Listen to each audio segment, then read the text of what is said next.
This is Ethan, and I'm here with Dave, and together we are Dave and Ethan's 2000-inch Weird Al podcast, episode 41-inch. On this week's episode, we celebrate the one-year anniversary of Weird Al's Squeezebox Grammy by interviewing Mike Duquette, the editorial supervisor for its creation and release. It's Dave and Ethan's 2000-inch Weird Al podcast. It's a podcast about Weird Al. It's Dave and Ethan's 2000-inch Weird Al podcast. Seriously, the whole podcast is about Weird Al. Dave and Ethan's 2000-inch Weird Al podcast. You don't have to listen, but we're glad you are. Dave and Ethan's 2000-inch Weird Al podcast. Dave, I'm so glad we finally got to release our Jonah Ray interview last week. The feedback we got on that episode was incredible. People loved that episode. I even talked to people who listened to it multiple times. I didn't even listen to it multiple times, Dave, and I was there. I listened to it multiple times. Was it me that you were talking to? No, but... No, it was really fun to get to share that with people. You know, I know a lot of people wished they could have been there, so this was kind of the second best thing for them. So glad to get that out there. And if you haven't listened to it yet, or if you haven't re-listened to it yet, be sure to go check out episode 40-inch. It was so cool getting to meet so many people at that event. I know we picked up a lot of fans at that event. And one fan in particular that we picked up, we met this great guy, Don Ferlazzo. That's right. Dave and Ethan's 2000-inch Weird Al podcast is brought to you in part by the Don Ferlazzo Allstate Agency in Clifton Park, New York. If you drive like crazy or are about to buy you a condo, Don Ferlazzo and his team can help you with crazy good auto, home, and renter's insurance. Plus, the Ferlazzo Agency can protect all your favorite stuff, like your Lucky Lucky autographed glow-in-the-dark snorkel. You may think your insurance is good enough for now, but don't wait one more minute. Find the Ferlazzo Allstate on Facebook, Twitter, or Instagram, or call 518-278-3543 for a free quote today. The Ferlazzo Agency, we sell insurance, and that's all. Don is an amazing sponsor. We're so happy to have him on our sponsorship family. You too can sponsor the podcast over at patreon.com/2000inch. You know what we haven't talked about in a while? Our amazing theme song! Only the greatest theme song in the history of podcasts. Or theme songs. Of course, that theme song was done by the incredibly talented, amazing Jim Kimo West. Don't forget Grammy nominated. That's right. We're on the one-year anniversary of the Grammy Awards. Let's talk about the great nomination that Jim Kimo West got last year. Yeah, and as we've mentioned for the past month or so, Jim Kimo West has been touring the country as part of the International Guitar Night. Don't worry, there's still about a month left to catch this awesome tour, so be sure to head over to jimkimowest.com for tour dates, and while you're there, be sure to sign up for his awesome monthly newsletter. And don't forget, you can also follow Jim on Twitter at Westernmost. You know, there's this Twitter page that I just found the other day is the most amazing Twitter in the world. It is at Al Yankovic. Whoa! I didn't know Al had his own Twitter account that he has retweeted tweets that we were mentioned in before. It's true. It's true. He does have his own Twitter account. And one of the most recent things he just posted on it was he was on this episode of Blaze and the Monster Machines. And he plays this character called Litter Critter. And it actually just aired yesterday on Nickelodeon, but there's a clip on Al's Twitter page, and it is Al singing as the Litter Critter. He is a purple raccoon. It is the cutest thing in the world. You definitely got to go check that out. If you're not subscribed to Al's Twitter, that is at Al Yankovic. Dave, I was doing some deep research, and I found this really interesting social media platform called Instagram, and it turns out that Al's wife Suzanne at Suzanne Yankovic Photo tweeted this week that it was her and Al's 19-year anniversary. Happy anniversary, Al and Suzanne. Happy 19th wedding anniversary to Al and Suzanne. And speaking of anniversaries, Monday was the 1-year anniversary of Weird Al, Megan Foley, and Annie Stoll winning the Grammy Award for Best Boxed or Special Limited Edition Package. We were happy to interview Annie and Megan within a week of them winning the Grammy, but of course we didn't air that until the podcast launched a few months later. But anyway, on the 1-year anniversary, we are very happy to talk to Mike Duquette, a Sony copywriter who had a huge part in the creation and release of Al's Squeeze Box set. We are very excited to welcome the editorial supervisor from the Squeeze Box Weird Al box set. Please welcome Michael Duquette. How's it going, Mike? Hey, Dave. Hey, Ethan. Good to hear from you. Great to talk to you. We're so excited to finally have you on. We met you back over the summer. That's right. Yeah, that was I guess it was my third time seeing Al. I'm sure you guys have seen him a lot more than I have.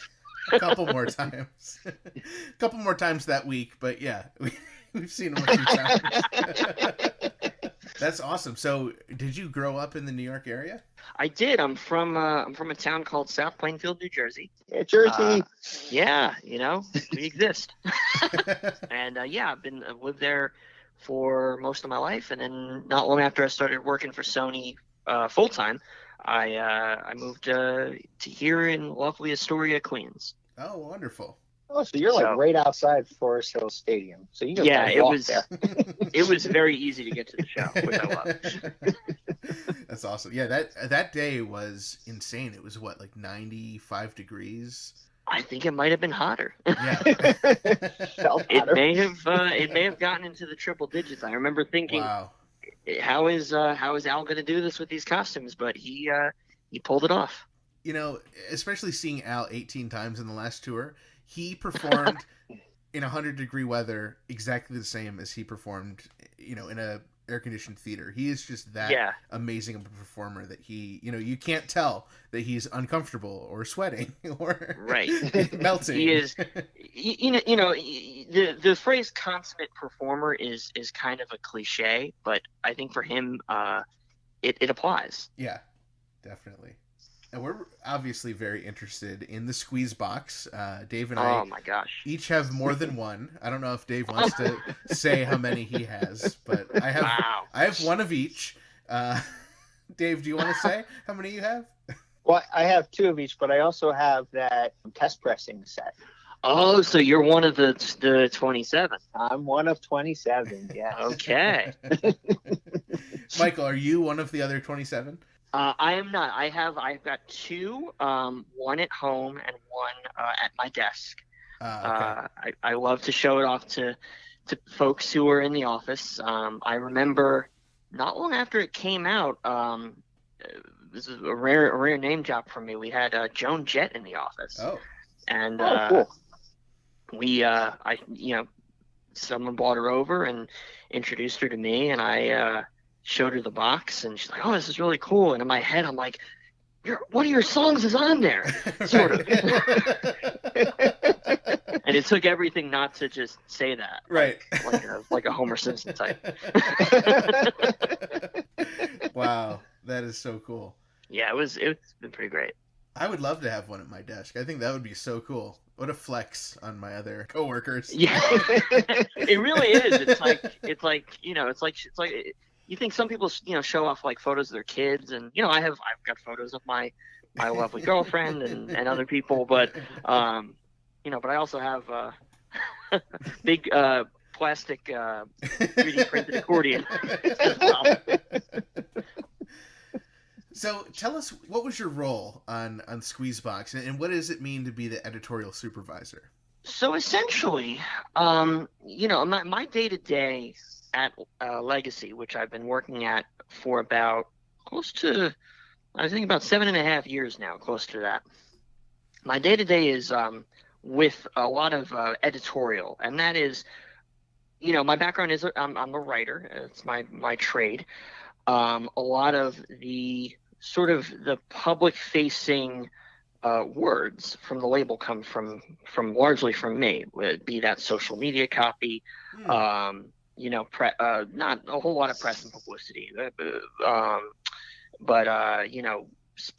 product descriptions, things like that. So I work with a lot of different artists, but Al is someone I've always loved. And when we started, I sort of put a document together, sort of explaining, I think, to Al and Jay, here's what we're trying to put together for this. We would like to do a release compiling all of your work for Sony Music, which of course at that point, Mandatory Fun had already come out, so it was, sort of a complete body of work, as it were. Mm-hmm. And so I wrote a lengthy sort of album by album. Hey, here's all the things we might like to do with it. Here's some rare tracks we might like to put in it. And then, not long afterward, I got, sort of a call from our teams saying, would you like to sort of help run point sort of on this project? It was myself and another gentleman by the name of Jim Lane, who I worked with. And we were out there. So it started with, Bermuda, it's like he has all the photos. So we went to his house one day, or 1 week, I suppose. It was a couple days. Okay. We, any Al fan knows that the man has saved just about everything. He is the keeper of the flame, as it were. So we spent days just rooting through boxes of memorabilia and photos. And, of course, I had my copy of Nathan Rabin's book, but there was things that I never even imagined existed. A lot of which we strove to put in the book that comes with Squeezebox. And of course, the Sony Music Archive as well. Photos that Al has, professional photo shoots he's done over the years that the label owns. So, and then also from a text side of things, it was just sort of making sure that all the liner notes were proper, and whatever every album was originally released as Scotty Brothers, and the selection number, and making sure all the songwriters were spelled correctly, and sort of maintaining the integrity of what you would get in a complete album collection sort of set, making sure all those I's were dotted and T's were crossed. Mm-hmm. And then of course also working with the inestimably brilliant Annie Stoll and Megan Foley, who sort of I gave them all the photo research and said, okay, this is from that era. This is from even worse. This is from UHF. I often joke that I have one of the only jobs in the world where it's an actual monetizable skill to know what a picture of Weird Al from 1984 looks like versus a picture of Al from 1994. That's what we've been working towards, Mike. I mean, That's my dream job. Yeah, I mean, it really is. It is unbelievable that for about 2 years out of my life, out of my professional life, we were able to, just sort of amidst everything else like that I do day to day, as just check out all these photos and really make a project that that Al fans would fall in love with. And I cannot take credit for, and I honestly don't know who we can credit with the idea of, let's just do a box set of all his albums too. Let's do an accordion of all the albums. Right. But that is just the proof of the geniuses at Legacy Recordings at work. And I don't say that with any sort of sarcasm. I mean, we really, as catalog labels go, it really is one of the most highly functioning reissue labels around. But yeah, I mean, so yeah, I guess that's a roundabout way of how I came into the project. I mean, it helped that I was, I've obviously been a huge fan for many years. I think it was around the time Alapalooza came out. My cousin had the CD of, and of course I'm at this time I'm about 6 or 7, and Jurassic Park is huge, and kids love dinosaurs at that age, and I was like, oh, it looks like Jurassic Park, but it's a guy. Right. What is that? What's that album about? And then I kind of understood what his whole deal was, and definitely by Bad Hair Day was, I think, when a lot of kids my age were sort of exposed to Al's unique sensibility. And I think we all have wonderful personal stories about living with Al's music. I mean, one for me was when Straight Outta Linwood came out. I was a sophomore in college, and I was volunteering with our local the weekly student paper at the college I went to, and every week I'd go down and help out the production team, and try to get favor as maybe an editor at some point, which I eventually was. And Nice. I remember when Straight Outta Linwood came out, someone was playing it, and the arts editor of the paper, who I worked more or less directly for, he was a classic sort of frat guy, had like long sideburns, and was very, he was a good partier. And I remember, he was often, kind of carefree. He wasn't super serious, and I'll never forget, they're listening to Straight Outta Linwood, and I sort of whispered to him, I was very shy at that time, not like I am now. And I whispered to him, I said, I can't believe that that there are other people that listen, because it always seemed like something that you kind of geek out at the one lunch table on the side. It didn't seem like, cool, cultured college kids would be listening to Weird Al in the same way. And I'll never forget, he kind of stopped in his tracks, and he looked me in the eye with an intensity he had never looked me in the eye before, and just said, Weird Al is a genius. And I thought of him. I thought of that guy every day I worked on this concept. Oh, wow. Amazing. To say nothing, of course, of the wonderful, wonderful, wonderful fans that Al has cultivated over, I guess it's fair to say, 40 years, if we're counting My Bologna. That's the thing about, again, Legacy in general, but this project in particular, we really wanted it to be something that that sort of transcended your typical, it's the holidays, here's a $150 box set for people to buy, and I think it sort of bore out the way that people received it, and I think people really enjoyed it. If I remember correctly, it did actually chart on the Billboard 200, which was neat. I believe it was, 2 spots above. I think Sgt. Pepper had recently been reissued, so take that, the Beatles. What have they ever done? right. But it was just, I think from the day that we announced it, and people were just so excited, and I think it really exceeded everybody's expectations as to how it would do, and of course culminating with, again, the day that Megan and Annie and Al deservedly won the Grammy, was just to be even in that orbit, was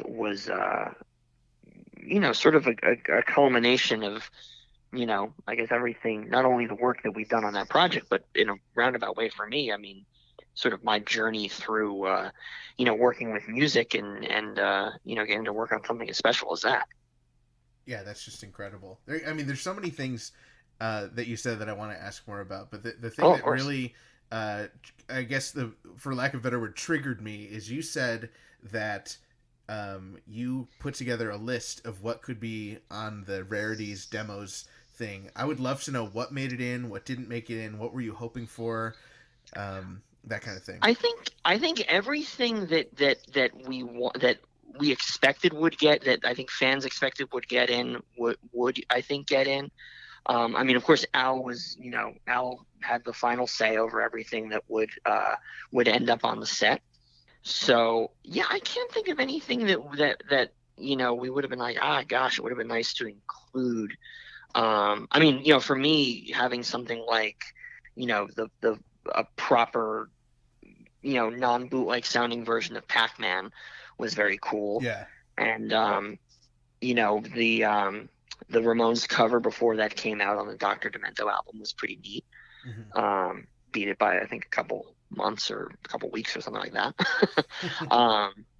And I'm trying to think what else. I mean, I guess the Japanese, again, I think for me, because Alapalooza was my entryway into Al, I think having the Japanese version of Jurassic Park was pretty neat.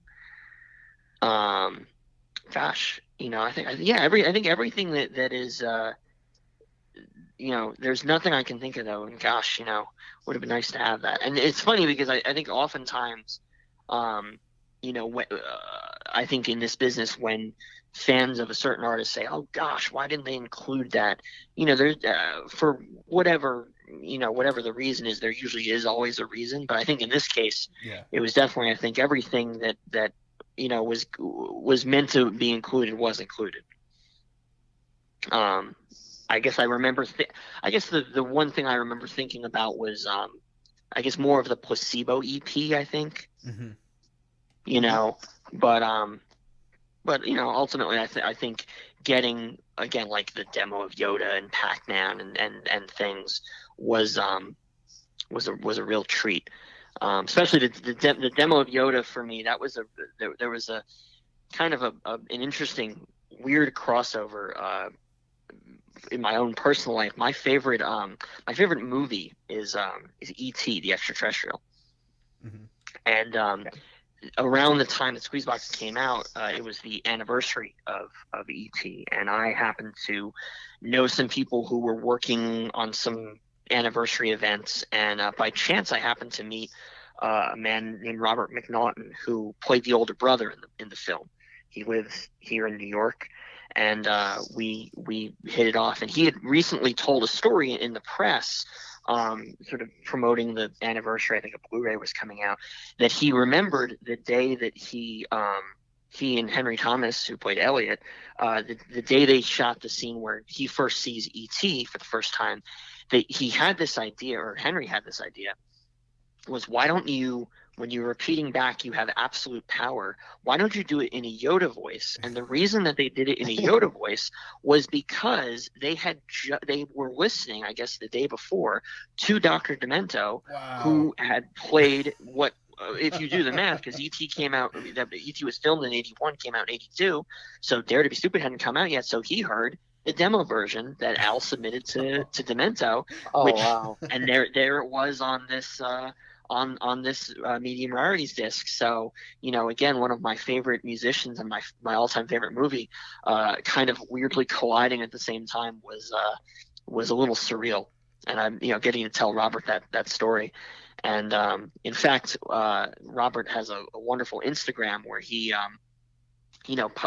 when I guess E.T. was reissued at one point, and they did toys, action figures, and he has an action figure of himself that he brings to different Comic Cons and things. And he has the Stranger Things folk, the kids from Stranger Things, and members of Kiss and Elvis Costello, and I borrowed his figure, and when I last saw Al after the Forest Hill show, I asked if he wouldn't mind taking a photo, and he very gamely did. And I believe Robert photoshopped him, Al, and the figure into Dagobah, the swamps of Dagobah. So that's amazing. Yeah, so that was a fun little call back, call forward, whatever you want to call it. It really was something else. And and again, it's a testament to what a stand-up guy Al is. I mean, you in my line of work, I don't meet as many famous celebs as you might expect. I'll share elevators with them sometimes. But I think largely, we work with a lot of, managers and other folks, and especially on the catalog side of things. But again, for Al to be as involved as he was, and he really, down to the, remastering. I mean, everything that I think the fans like about this project is, I think, because Al, would not say yes until it was meeting his specifications. Mm-hmm. And that's obviously, again, at Legacy, that's something we try to strive for. And so to have the input of an artist like Al was really just unbelievable.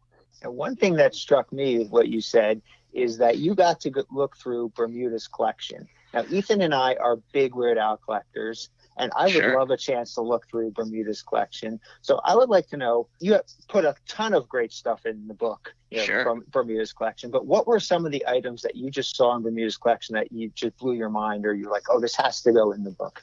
I mean, some of the things that, unfortunately, I don't know how many things we scanned that weren't photos, because there was a lot of memorabilia. I mean, I remember there was a wonderful, like an Eat It, like a pinback button. And I remember thinking, I wish that we had actually repressed those, or reprinted those, whatever you want to call it. Definitely one of the more interesting finds.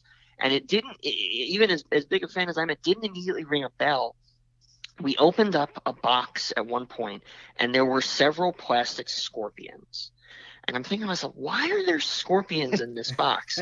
And John says, well, there's the scene in the Disney Channel special, Weird Al Yankovic, There's No Going Home, where at one point John is covered in scorpions for some sort of a sight gag, and he saved a scorpion.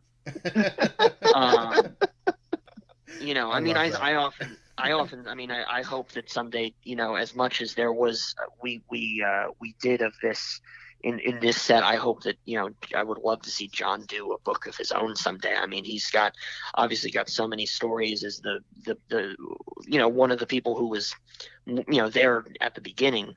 I remember I think we might have recorded this at one point. He pulled out the when he went to Westwood One, where he met Al for the first time and eventually drummed on or banged the accordion case on Another One Rides the Bus. He saved his visitor's pass for that day. So it's just and I remember asking him, I was like, did you know? And he goes, something just told me that I should do, I should hold on to this. And thank goodness he did, and held on to everything else, because it gave us this wonderful record. I mean, I often I say the Rock and Roll Hall of Fame, which by the way should induct Al at some point, but I would love to see someday in some sort of an exhibition where all this stuff can be seen by the public, and you add to that, I mean, all the costumes and so many things, physical things that exist. I mean, I think any museum worth their salt would do well to maybe consider that at some point. I know I just saw Al, I think, posted on Instagram today that I think Gallery 1988 out in LA, I think, is doing an art show, and that's another wonderful thing that it's again a testament to the uniqueness of this fan community. How many artists can you say that there's an art show, or right. You look at the posters from the last tour, which were all just brilliant. And I, delighted every day in seeing, which posters were unveiled. And it's funny, helping out with, maybe just, the newsletter that gets sent out to, through email that gets sent out to fans, and just, so it's like you sort of know this stuff is happening maybe ahead of time, but it doesn't take away when you sort of see it. And, and not for nothing, I'm, not only am I, helping out with copy, I'm also a subscriber to the newsletter. So when I get it in my inbox, I go, oh, we did this. Oh, it's amazing. One of my favorite things, which I gotta see I'm sure I still have it, was what we did a newsletter. When we were compiling the stuff for the book, our archivist down in Sony Music Archives, he'd been moving some flat files around, and he took a picture on his phone. He said, "This must be Weird Al related, but I'm not quite sure what this is. Do you know what it is?" And it's, a very, painting size of what became the artwork for the Food album. Wow. And I knew immediately what that was, and I said, "Oh my goodness, we found the Food album artwork." And I remember I had asked, I said, the guy, of course, who painted it was, Doug Lawrence, the great not only a great artist, but the voice of Filbert the turtle on Rocko's Modern Life and Plankton on SpongeBob SquarePants. And I said, gosh, I should see if we can get in touch with him. And we ended up doing a little thing for the newsletter about, sort of a, brief, 5 paragraphs or something about, Doug, had talked to me about his, his experience being commissioned to do that artwork and working with Al and everything. And, and again, as a quote unquote 90s kid, it was really great. I'm like, oh my gosh, that's the voice of Filbert on the other end. So really, I guess all of which to say, it's just like the blessings is the first word that comes to my mind, but it's just the great stuff never really stopped, and I think still in a way hasn't really stopped. Culminating in getting to talk to you guys. It's really been great to work on something like this, and to be entrusted, by Al and Jay, who does, of course, amazing work for Al, as he has for many years. It's just been, great, saying, all right, this is, good work, guys. There's nothing quite like that. Now, was there anything in Bermuda's collection that he let you keep, that he said, hey, you can have this? I didn't ask. It was such a treat to speak with him, and still, we of course are still in correspondence, and it's always, for me, it's, and again, as someone who owns literally thousands of CDs, I'm obviously a physical packaging consumer type of guy, but I never really thought to ask. I was like, this is so much fun to see all this stuff. So yeah, I guess I never thought to ask. I'd love to know more about what you personally collect. Oh my gosh, what do I personally collect? I mean, my girlfriend would probably say too much. No, but I collect a lot of pinback buttons and lapel pins, and I mean, music has always been my first love. Gosh, what else do I collect? I mean, I'm a big Prince fan, so there's a lot of Prince ephemera in our apartment. Mm-hmm. Again, E.T. is big fan of that movie.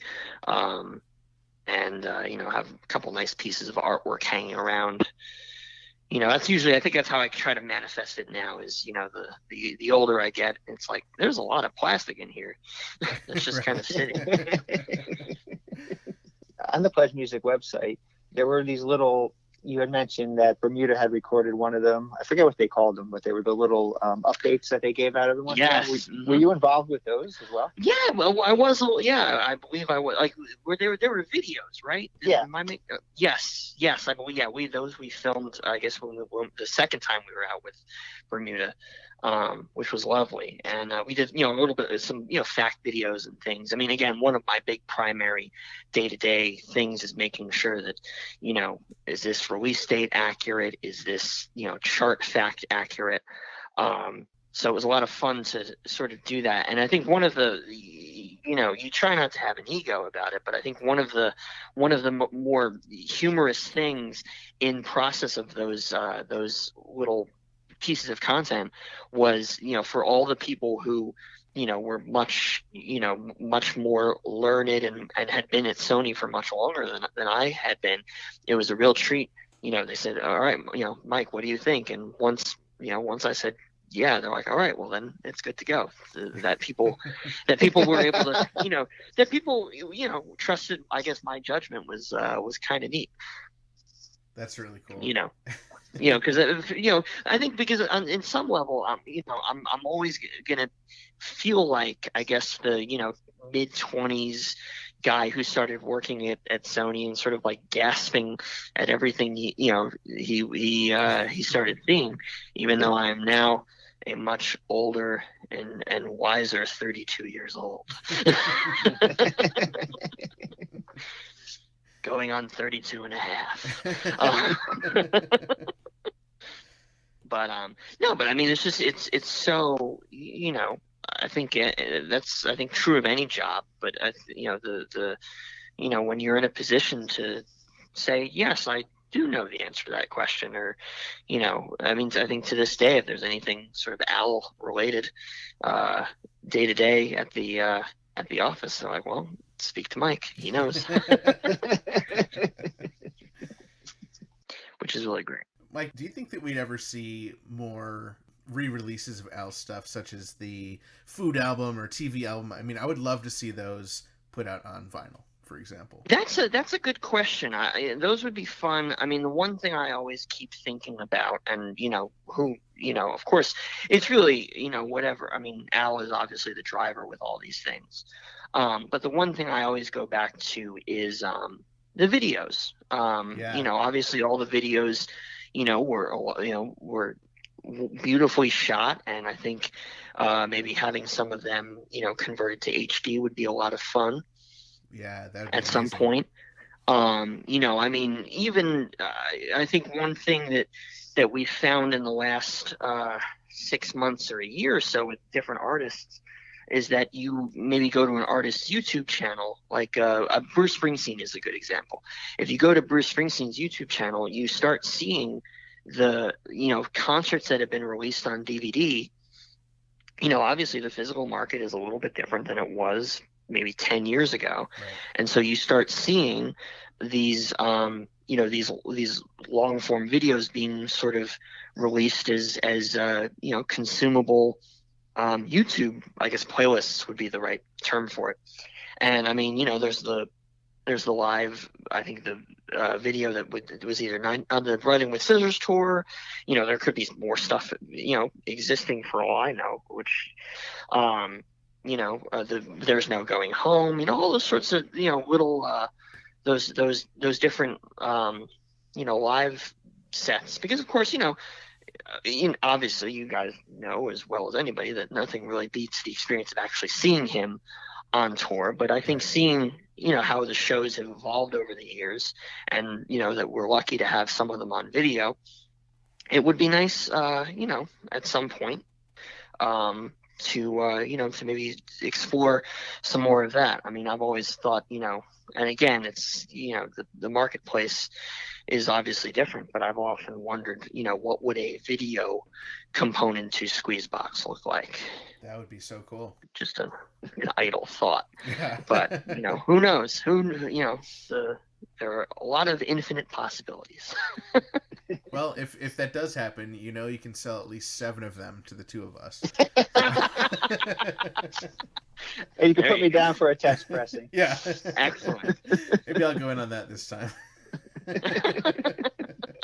Now, I'm curious about, I'm seeing a lot of these kind of reissue places put out cassette tapes, and sometimes I've even seen them put out 8-tracks and that sort of thing. Was there any discussion over putting out a cassette version of Squeezebox, or an 8-track version, or anything like that? Not to my knowledge, and I think, you know, I think that the challenge that with any sort of box set is, you know, when does it sort of blurring the line between art piece and an actual something you actually listen to. And Yeah. I mean, you know, I think, you know, vinyl, it's, I mean, you know, there's vinyl has both, and CDs I think have both too, where they're nice to look at, but also you can actually listen to them. You can put, you know, a CD you can take in your car and you can, you know, actually hear it, or you could rip it to your iTunes library if you want, or, you know, vinyl sometimes has a download code, so you know,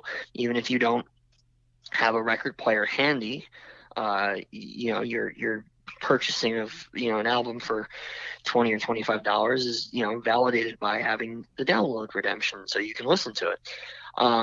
You know, I'm not sure that, not sure where cassettes are at in that, in the grand scheme of things. Yeah, it's been interesting to me because I mean, like you said, I appreciate holding a physical CD. I appreciate holding a physical vinyl, but outside of an Al cassette for my collection, there's not a whole lot I would ever do with it.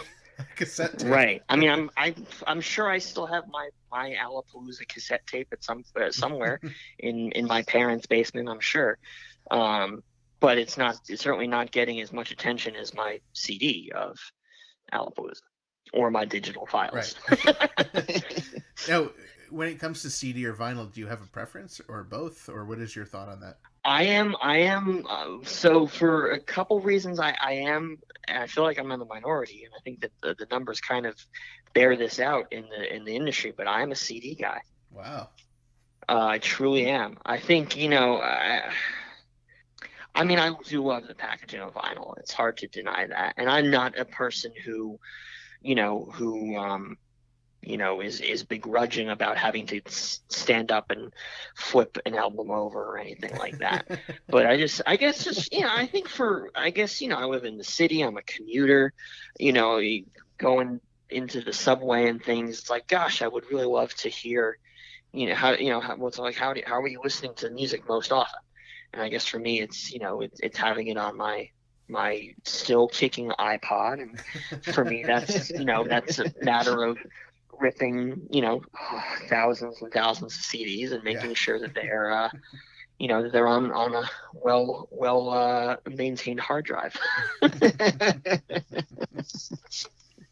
So yeah, that's where I fall. But my first big project with Legacy was 2014.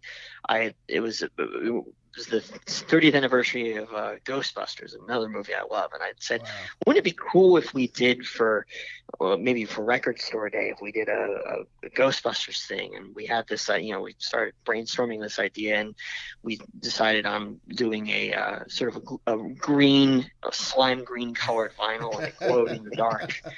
And wow, I want that. And yeah, that was a lot of fun. And it's it's funny because for many years, I think both fellow music industry types, people I went to high school with that still followed me on Facebook, I think that they knew me as sort of the Ghostbusters guy, and then that was kind of supplanted but as the Weird Al guy. Right. Which is always pretty fun. And it's also kind of funny, when somebody, maybe, he does something newsworthy and somebody sends it to me, oh, have you seen this? And, usually the answer is yes. I think Dave and I feel some of that pain.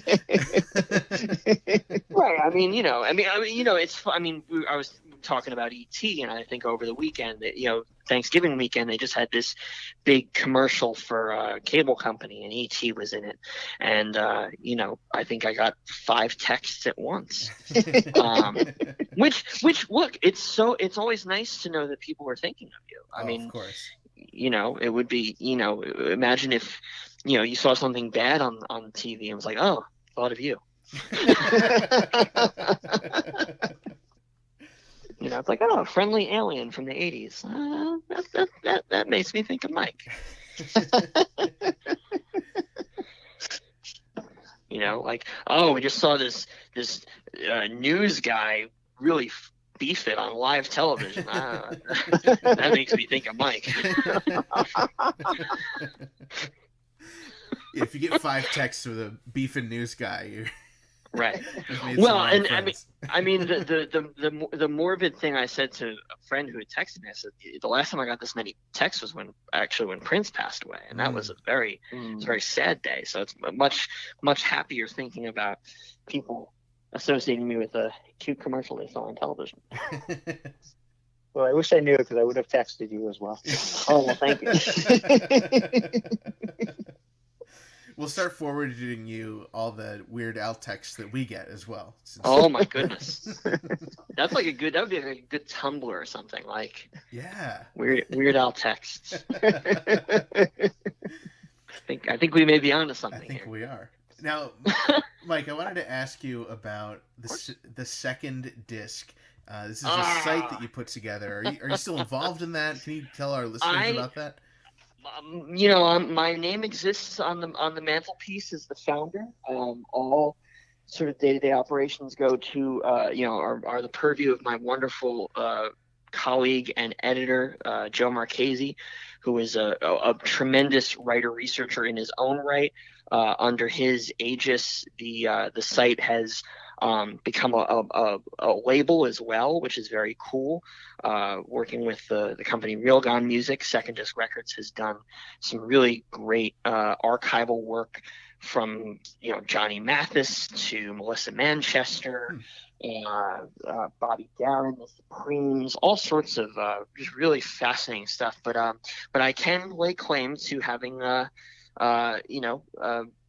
bought the domain 10 years ago, and it's really and that's I'm glad you brought that up, because it is something I do love to talk to people, sort of regardless of whether you're an Al fan or not. But I think it's a very important, I think, especially in the 2010s, now that we're almost out of the 2010s, it's really important for me. It's really how I came into my line of work. I was studying journalism in college, and I graduated college at a time when the economy was kind of in the toilet, and I knew I wanted to write. For many years, I was very interested in the aspects of catalog music, and I think it was, at some point after graduating, I think, the Beatles catalog had been remastered and put out on CD, and I thought to myself, beyond the Rolling Stone gift guides of the world, nobody's really talking about catalog music with any sort of enthusiasm and consistency that you would be talking about maybe a new artist. So with that in mind, from my childhood bedroom where I had moved back in with my parents, I started the Second Disc, and to my absolute bemusement and fascination, it took off. And in a roundabout way, the contacts you make through, talking to people with different labels, that is actually how, I first was a consultant, and then, managed to, swim upstream well enough and get, 9 to 5 or 10 to 6 as it were, gig with Legacy, which was really, and I think it's important, putting yourself out there is and following the thing that you're most passionate about. There are obviously moments where it gets a little dicey, where you feel like you're just kind of infinitely moving uphill. But the fact that, and again, the fact that I started that site, it will be 10 years next month in January. Wow. So the idea that, that something I started 10 years ago got me the chance to, work with, doing a cool thing for Ghostbusters fans, and working on Squeezebox, and getting to see, 3 people, who Al included, who put so much work into making such a great project, seeing them win the Grammy.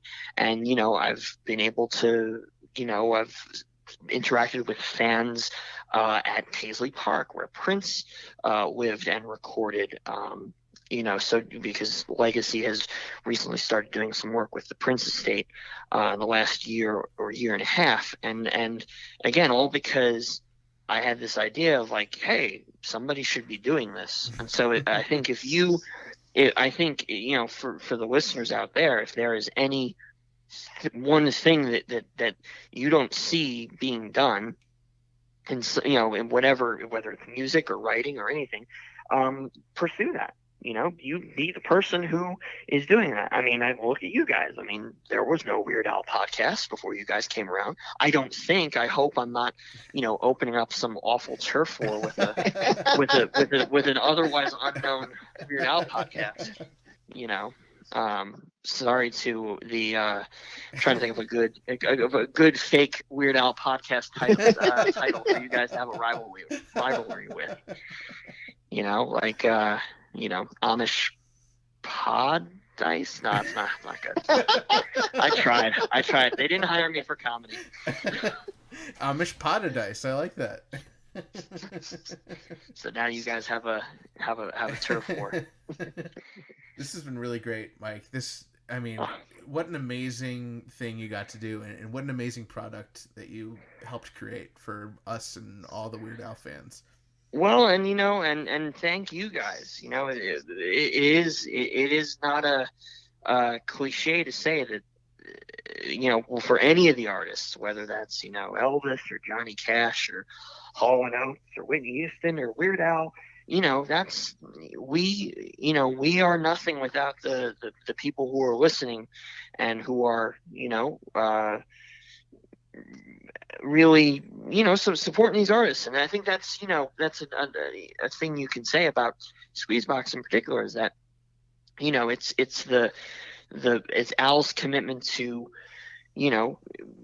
quality product over the years. He's not previous other contractually mandated compilations aside, there's not a whole lot of oh God, I gotta buy this thing now, I gotta buy that thing. But he also, when there are things that people can buy, they're of such high quality, because Al is such a quality artist, that it doesn't feel like a some sort of consumerist obligation. And so when he very magnanimously said, hey, there's this box set if people would like to buy it, of all my albums and some other cool stuff in there, and all the cool stuff we did with the Pledge, the socks and the shirt and all those other fun things. People, the proof is in the pudding, as it were. People opened their wallets, yes, but they also opened their hearts to this project, and it's just it's I mean, the story I always think of is the Rolling Stone piece that I think when Mandatory Fun came out, and I could not remember who wrote the piece, but I believe that they were with Al when I believe Jay called and said it looks like Mandatory Fun's going to hit #1, and he cried. And Suzanne is with him, and she says, that's just people loving you like they always have. And I cried when I read that, because it's so true. It's and again, it's for people, fans who've met him, other people, he really is one of the nicest guys in show business. That is not a cliche. And I think, without getting too heavy about it, I think that the world that we live in, sometimes it feels like people who are not always as nice have a lot of influence. But Al is an example that you can actually be very nice to people and consistently, be a very, very extremely talented artist and musician, and make people laugh, and and things are working out okay. I don't know if that makes any sense, but I think that's extremely well said. But it's a nice reminder for me, and that's and I mean, gosh, I think all these stories. I mean, there were definitely days where this, when we were trying to get everything ready, all the pages finished, and oh gosh, this is, it's like, really want to get this done by a certain time, and you feel stressed out, and it's like, oh gosh, this is it's almost like, don't let your passion become your job. It would sometimes feel like. And then I would come home on the subway, and what would I do? I would start listening to Weird Al, and any frustration I might have felt about the day to day, it evaporates, and again, and for someone, and I can't say, both Megan and Annie, but particularly, Annie Stoll and I were in the trenches on that thing every day. And, and I think, as anyone who knows her or follows her knows, she's just a extremely talented artist and an extremely passionate person, and the kind of the kind of person that you want there to be as many of in the universe as possible. And that's something that's been a real joy, be on getting to work on this thing and seeing her amazing work sort of take flight and again be recognized by one of the industry's highest awards.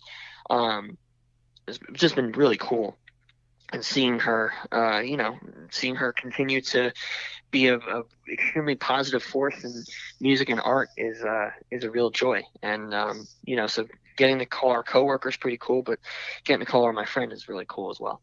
Getting mushy now. That happens. I'm maniacally sincere. Anyone who knows me can tell you that. As a fan of Weird Al, I would be very happy with a box set, a complete collection of the box set, plus an entire disc of rarities. But you guys went ahead and remastered everything. Yes. So what was that process like? And what was anything that you found out after being remastered that you're like, oh, that just sounds 1,000 times better than what I was expecting it to?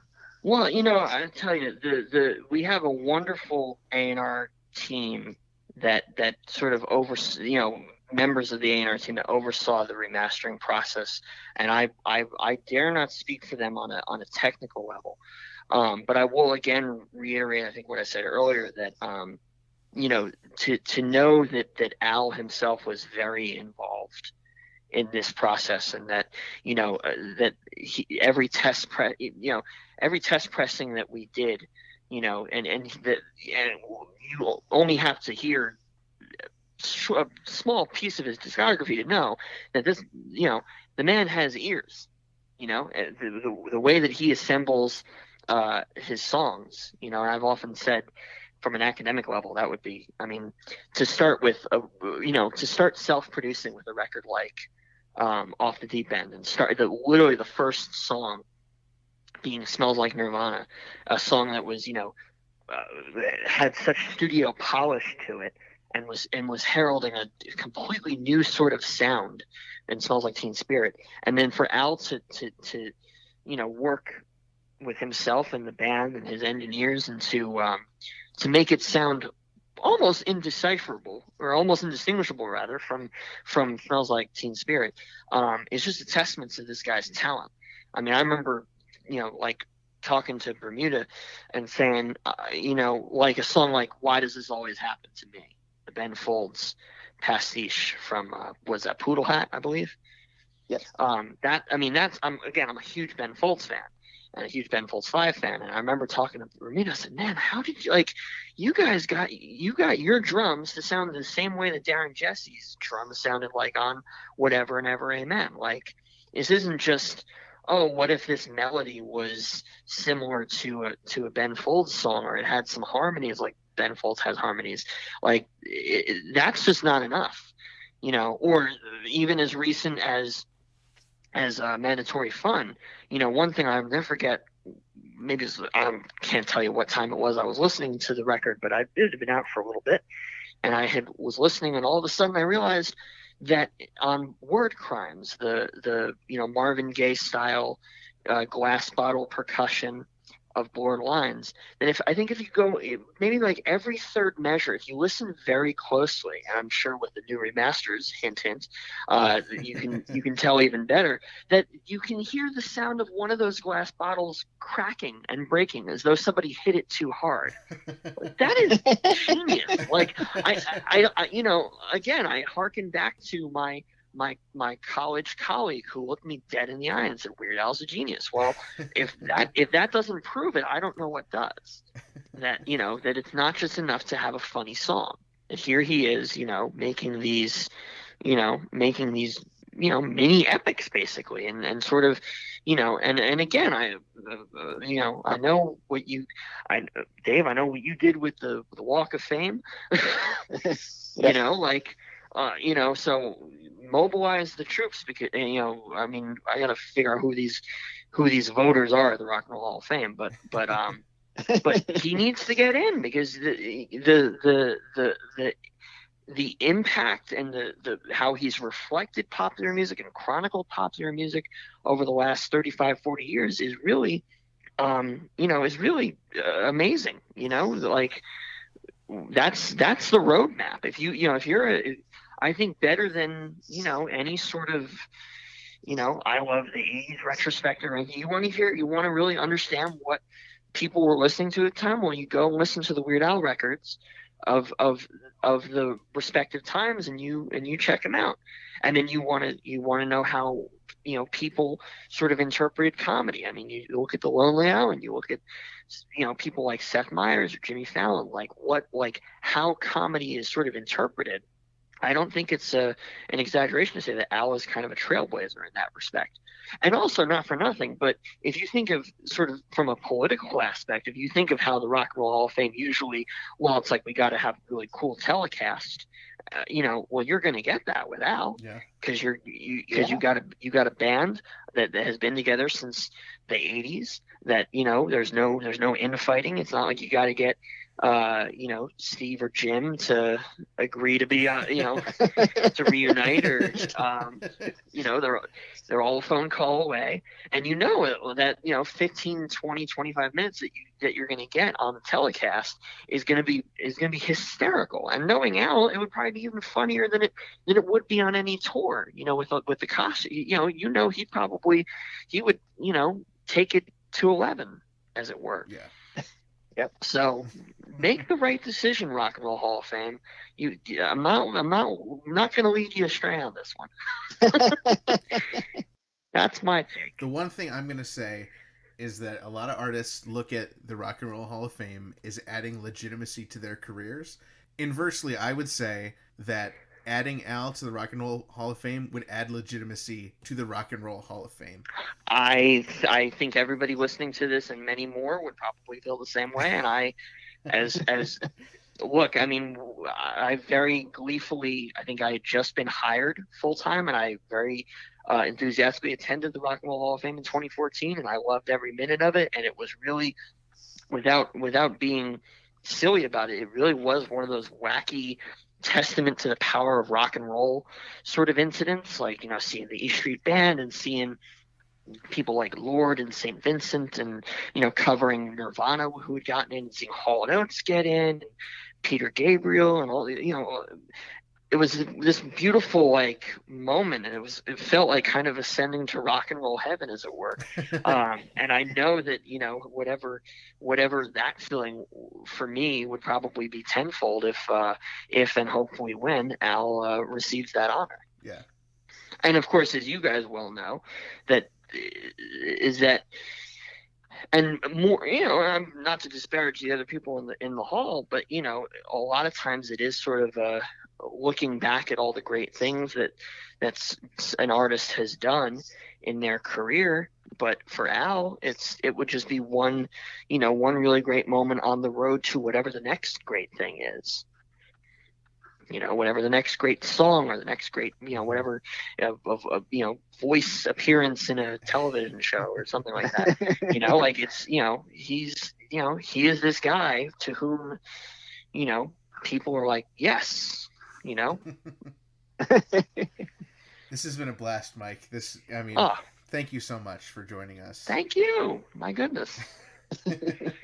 Can we follow you online? Yeah, I do have an Instagram. I post various fun shows and things I go to. I guess it would be Sir SIR _ Duke DUQUE.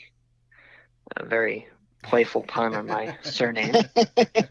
and one that was not taken. I really thought I was gonna have to maybe use 3 underscores. No, I got it in one, and I'm proud of that, frankly. Well, we'll check you out on Instagram, Sir _ Duke DUQUE. And also I would be remiss if I did not say Legacy Recordings. Follow them on all the socials. Follow us on Instagram, on Twitter, on Facebook.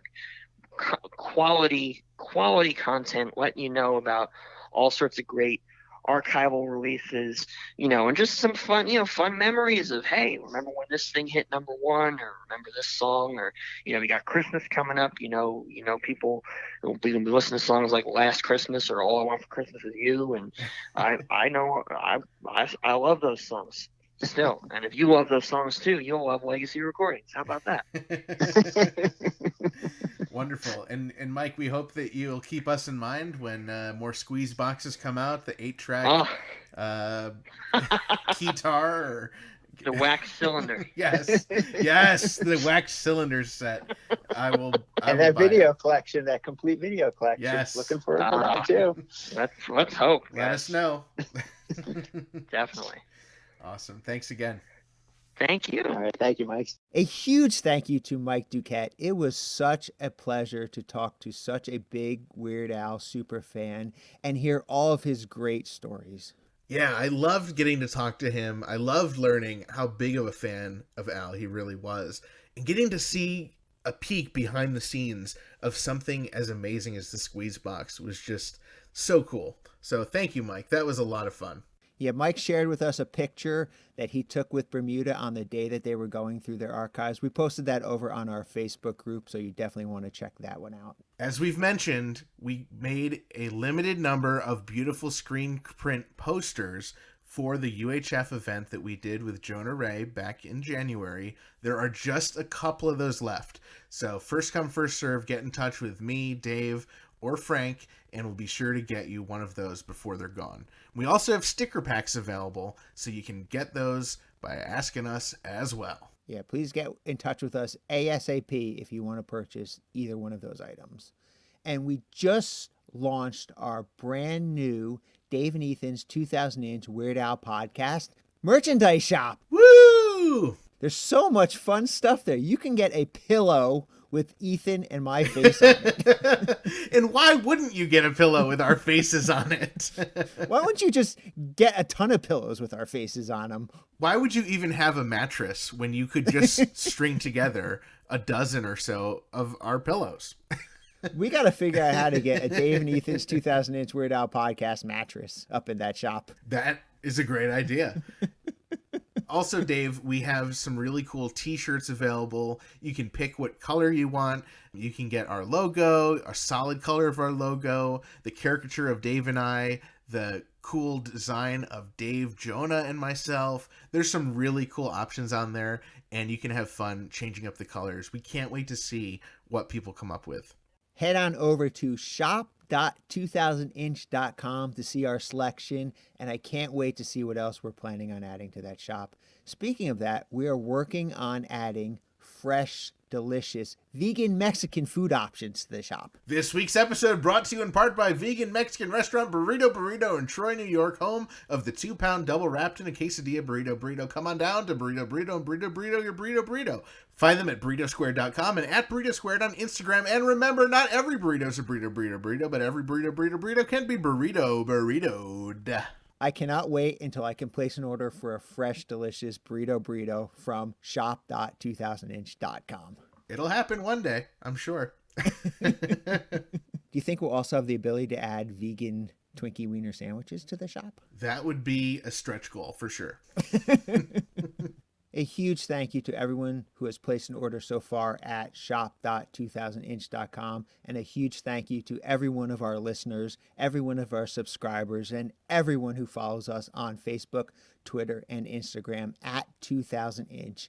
And also thank you to those who have joined our Facebook group, and of course, those who support us on Patreon at patreon.com/2000inch. This past week, we surprised everyone on our Patreon list by mailing a sticker pack with 2 extra special exclusive stickers. One was autographed by Jonah Ray himself, and the other was an amazingly cool holographic foil sticker of Dave, Jonah, and myself. Join in the fun for surprises like these and other great benefits. Patreon.com/2000inch. I am going to sign up right now. You know, you can always find us online at 2000inch.com. And you know, you always got to make sure to share our posts on all your social media. Tell all your friends about the podcast. And if they don't know who Weird Al is, slap them. If you need to slap them 27 times, slap them 27 times. No more than that, please. And of course, you can leave us messages 24 hours a day that we may or may not play on the podcast at 347 Spatula. Seriously, leave us a message. It's so much fun. I am so excited for next week's episode. We are interviewing the composer for My Little Pony, who also happens to have recorded and toured with Al on the Stupid Tour in 1985, and he was a music producer for the Weird Al show, the incredible Will Anderson.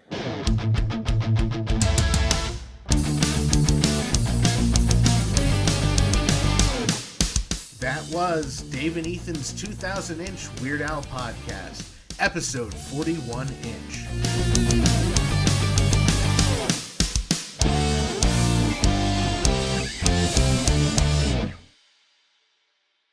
Behind the scenes, behind the scenes, behind the scenes.